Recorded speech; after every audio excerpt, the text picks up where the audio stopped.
عیسیٰ علیہ السلام تھے. لوگوں نے پوچھا کہ بچہ کہاں سے آیا بغیر نکاح اور شادی کے.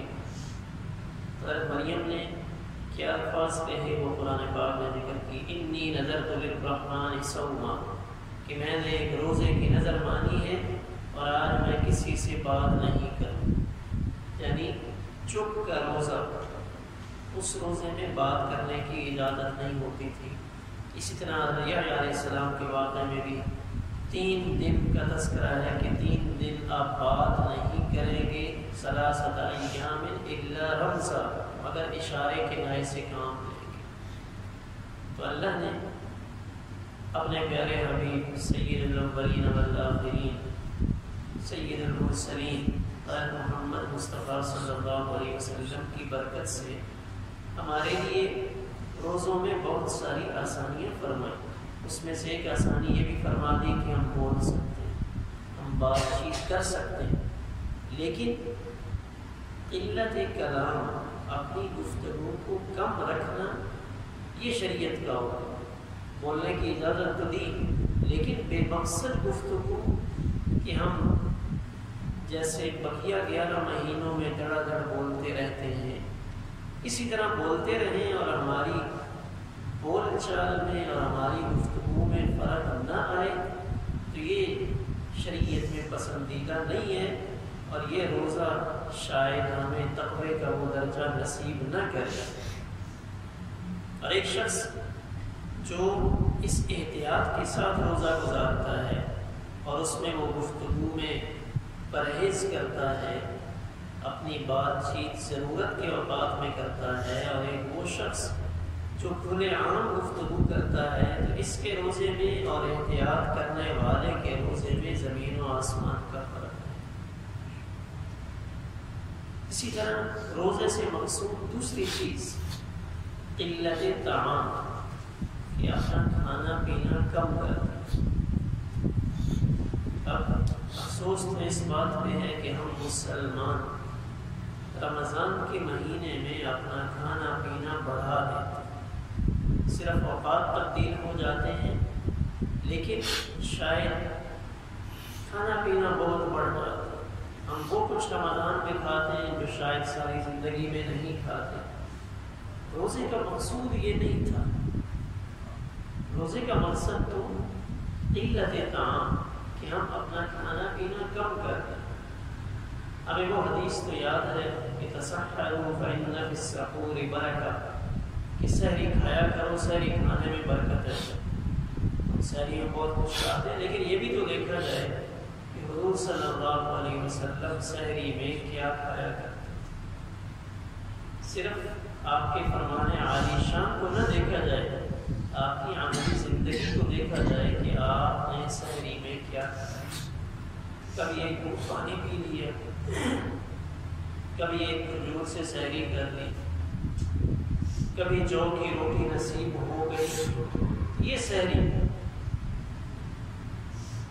تو ہمیں کھانے پینے سے متعلق احادیث کو یاد رہتی ہے. کسی کا روزہ افطار کروانا بہت بڑے اجر و ثواب کا کام ہے، اور پھر افطاری میں اتنے تکلفات، ان تکلفات میں پڑھ کر انسان جو مقصود ہے روزے سے اس کو بھول جاتا ہے. روزے کا مقصد تو تھا کہ انسان اپنی خوراک کو کم کرے. اور ایک حدیث پاک میں، طبرانی شریف میں حدیث پاک ہے کہ سومو، روزہ رکھا کرو، تصحوا، تم صحت مند ہو جاؤ گے. یہ حدیث پاک کا مفہوم ہے. طبرانی شریف میں حدیث پاک ہے روزہ رکھو، اس روزے سے تمہیں صحت ملے گی.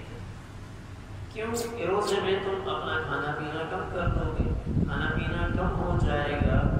اس کھانے پینے کے کم ہونے سے تمہاری بہت ساری بیماریوں کا علاج ہو. آج بیماریوں کی کثرت شاید کھانے پینے کی وجہ سے، کھانے پینے میں بے اعتدالی کی وجہ سے، اور کھانے پینے میں ہماری ٹائمنگ کے نہ ہونے کی وجہ سے. ہمارے بزرگ تھے مولانا ظاہر شاہ صاحب رحمۃ اللہ علیہ، اخیر عمر میں ایک دفعہ کراچی گئے. کراچی میں ڈاکٹر صاحب نے کہا ہے آپ کا ٹیسٹ کریں. بلڈ ٹیسٹ کیا، جب لیبارٹری میں ٹیسٹ ہوا ان کے خون کا رزلٹ دیکھ کر ڈاکٹر حیران کہ اس زمانے میں بھی ایسے بہترین خون والے انسان ہیں، کون ہے؟ تو ڈاکٹر صاحب بھاگتے آئے کہ بندہ کون ہے جس کا ٹیسٹ ہو؟ کہ یہ ہمارے بزرگ ہیں، ہمارا ظاہر شاہ صاحب، بڑی عمر 70 کے لگ بھگ شاید اس وقت۔ وہ ڈاکٹر صاحب کہنے لگے کہ اس قسم کا عمدہ خون شاید دنیا میں چند ایک افراد۔ پوچھا آپ کے کھانے پینے کی ترتیب کیا ہے، کیا کھاتے ہیں، کون سی غذا ہے؟ تو حضرت فرمانے لگے کہ میری کوئی غذا نہیں ہے، عام غذا ہی ہے، بس ایک روٹین میں نے رکھی ہوئی ہے کہ میں 2 وقت میں کھاتا ہوں، بس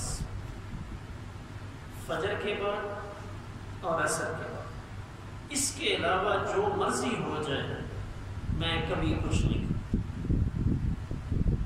جو مرضی ہو جائے کبھی کچھ نہیں کھاتا۔ جی رواب صاحب رحمۃ اللہ علیہ شام کے کھانے میں ان کو بلاتے تھے کہ آ جائیں، تو بیٹھ جاتے تھے،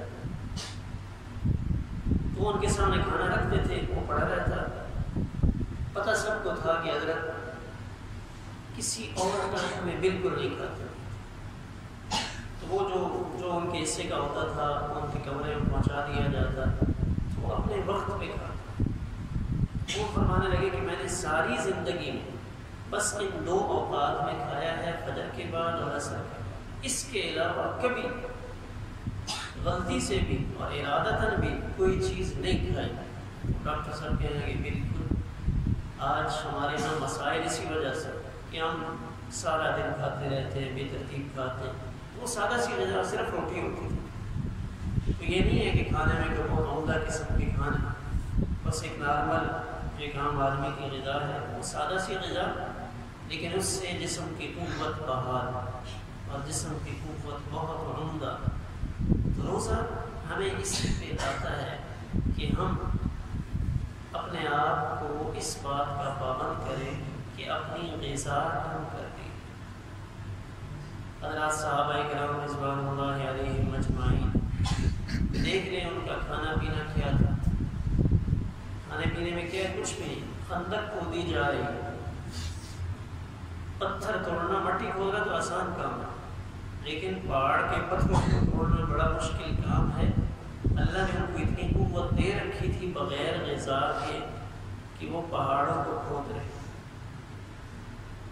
تو رمضان کا مہینہ، اس میں ہمیں اس بات کا خیال رکھنا ہے کہ ہم قلت کلام یعنی زیادہ گفتگو بھی نہ کریں، بے مقصد گفتگو میں اپنا وقت ضائع نہ کریں، اور قلت طعام یہ نہیں ہے کہ دن میں ہم نے جو تھوڑا سا اپنے آپ کو روک کے رکھا اس کی کمی ہم شام کو پورا کرنا نہیں، تھوڑا سا افطاری میں کھائیں اور پھر اللہ کی عبادت میں کھڑیں، رات کو تراویح عمدہ انداز میں پڑھیں۔ تھوڑا سا زیادہ کھا لیا جائے تو پھر تراویح پڑھنا مشکل ہو جاتا ہے اور مقصود بھی فوت ہو جاتا ہے۔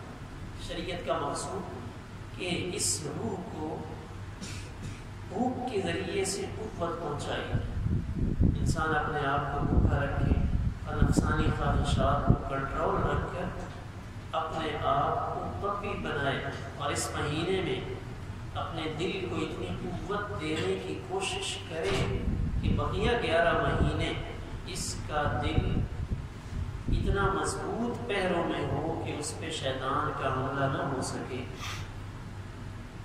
اب انسان اس میں اللہ نے 2 چیزیں رکھی، اس میں حیوانی خصلتیں بھی ہیں اور ملکوتی فرشتوں والی خصلتیں بھی ہیں، حیوانیت بھی ہے اور ملکوتیت بھی ہے، فرشتوں والی صفات بھی۔ اس انسان کو اللہ نے ایسا بنایا، حیوانی خصلتوں کی وجہ سے انسان کھانے پینے کی طرف جاتا ہے، شہوات کی طرف جاتا ہے، نیند کی کثرت کی طرف چلا جاتا ہے، لیکن اس انسان میں اللہ نے کچھ ایسی چیزیں بھی رکھی ہیں جو حیوانات میں نہیں، وہ فرشتوں والی عادات، فرشتوں والی خوبی ہے۔ اب فرشتوں کے اندر کیا خوبی ہے کہ فرشتے خود نہیں کھاتے پیتے، لیکن کھلانے پلانے کی ڈیوٹی کرتے ہیں، اور اس کھلانے پلانے پہ خوشی کا اظہار کرتے ہیں۔ خود نہیں کھاتے لیکن دوسروں کو کھلا کر خوش ہوتے ہیں کہ اللہ نے فرشتوں کی ڈیوٹیاں لگائی ہیں، روزی پہ، پانی پہ، انسان کی حفاظت پہ، مختلف جگہوں میں فرشتے ڈیوٹیاں کرتے ہیں۔ تو فرشتوں کو اللہ کے ذکر سے اور انسان کی خدمت سے خوشی اور راحت حاصل۔ انسان میں بھی اللہ نے یہ کیفیت رکھی، اس کا اندازہ ہم لگا سکتے ہیں کہ کبھی ایسا ہوتا ہے کہ ہم کہیں گرمی میں نکلے، ہمارے ساتھ ٹھنڈا پانی، سفر کر رہے ہیں، شدید گرمی، ٹھنڈا پانی موجود ہے، ہم پیتے جا رہے ہیں۔ کسی جگہ پہ ہم پہنچے کہ ہمارے پاس تھوڑا سا ٹھنڈا پانی بچا ہوا ہے کہ ہم اس کو آگے جا کے پی لیں گے، لیکن اس وقت ہم نے ایک آدمی دیکھا، بوڑھا ہے، کمزور ہے، سخت گرمی میں آ رہا ہے، وہ ہمارے پاس آ کے بیٹھتا ہے، تو اس کی پیاس کا اندازہ ہمیں ہو رہا ہے، اس کو پانی کی طلب ہے، ہمارے پاس ٹھنڈا پانی موجود ہے، اور اس وقت ایک مسلمان ہونے کی حیثیت سے ہمارے دل میں وہ مخلوق کی خدمت اور شفقت کا جذبہ آ گیا۔ وہ واقعہ کہ اللہ نے ایک کتے کو پانی پلانے پر ایک فاحشہ عورت کی بخشش کر دی، پانی پلانا بڑے ثواب کا کام ہے۔ اس وقت میں ہم وہ ٹھنڈا پانی اس آدمی کو پیش کر دیتے کہ چچا جان یہ پانی آپ پی لیں، آپ کو پیاس کے اثرات۔ اب ہوتا کیا ہے، جب وہ بندہ ہم سے پانی لے لیتا ہے اور پیتا ہے، پانی وہ پیتا ہے، پیاس اس کی بجھتی ہے، لیکن خوشی ہمیں ہوتی، ہمارے اندر خوشی کے جذبات پیدا کہ مجھے اس کی خدمت کا موقع، میں نے اس کی مدد کی۔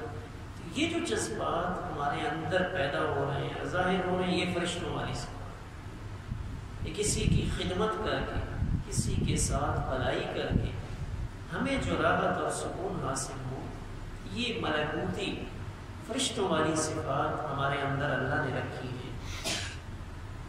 تو رمضان ہمیں اپنے اندر فرشتوں والی صفات کو اجاگر کرنے کا موقع فراہم کہ موت سے پہلے پہلے ہمارے دل میں جو ملکوتی صفات ہیں، کیا سخاوت کا جذبہ ہمارے اندر پیدا ہو جائے، بخل وہ ختم ہو جائے، طاعت اور فرما برداری ہمارے اندر پیدا ہو جائے، دوسروں کی غم گساری اور ہمدردی ہمارے اندر آ جائے، ذکر الہی کی لذت ہمیں حاصل ہو جائے۔ یہ صفات موت سے پہلے پہلے